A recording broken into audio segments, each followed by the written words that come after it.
If you play D&D, you probably know the stereotype of every tribe of barbarians, goblins, gnolls, or whatever other uncivilized race having a shaman. If you have read any adventure modules, you probably have seen that the shaman usually had cleric, druid, or sorcerer levels. Shaman was more of an occupation than a class, but D&D did have a shaman class. Not even one, but 3 different shaman classes. In this video I will tell you about each one of them and how I converted them to GURPS. First things first, the topic of spirits and shamanism is a big can of worms in D&D. What is a spirit, how they interact with the physical world, and the relationship between them and the shaman differs not only depending on the system's edition, but also on the setting cosmology and sometimes even on physical location. For example, in D&D 3.5, shamans receive their powers from the reverence of spirits in general, while in D&D 4e, shamans devote themselves to specific powerful spirits, being closer to clerics. The spirit world, or the plane of spirits, is an optional plane from the Manual of the Planes that is said to be incompatible with certain other planes for some reason, while other supplements take the spirit world as a given, without excluding any other planes. In the Forgotten Realms setting, the spirit plane exists, but only in Kara-Tur, but shamans exist everywhere. GURPS Powers has a spirit power modifier for shamans, however it represents the character commanding the spirits to perform something for him, not the character being empowered by spirits, which is different, so I had to come up with something else. Let's take a look at the actual D&D class. The Shaman class was introduced in Oriental Adventures for D&D 3.0 and then updated to 3.5 in Dragon Magazine 318. The Shaman was a very powerful class, combining certain features of the Druid and the Cleric classes. So let's do the same. We use Druidic magic as a system, you can watch a video on Druids. We remove the limited scope Druidic limitation, since the Shaman's magical scope covers not only the traditional Druidic spells, but also spells that deal with spirits, for example Sense Spirit, Bind Spirit, etc. This expands the scope enough to justify the removal of the limitation. In my games I use the College of Spirit as an alternative to College of Necromancy. This variant college has more spirit and soul related spells, but doesn't have death spells and other non-spiritual necromantic spells. I think it works well.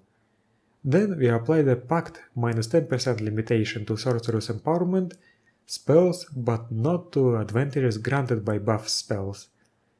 This limitation requires you to take a minus 10 point disadvantage that will represent your reverence of the spirits. This might be a major vow, Disciplines of Faith, or Code of Honor.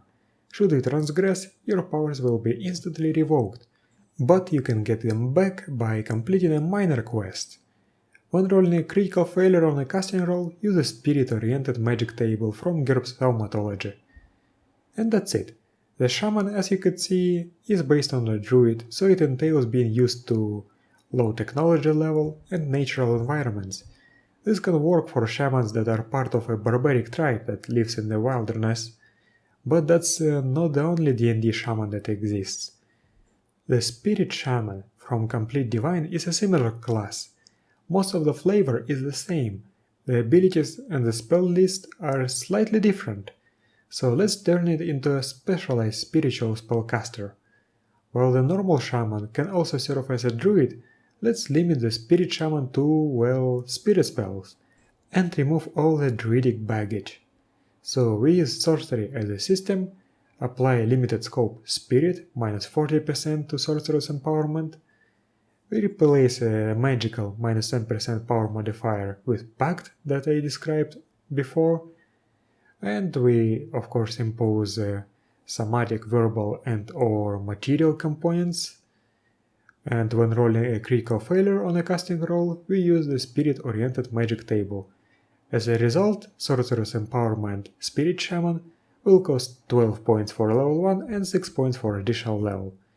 See, we still get a shaman, but a different one, that can coexist with the previous one. This one can work in urban environments, but is limited to only a single college of magic. But we're still not done.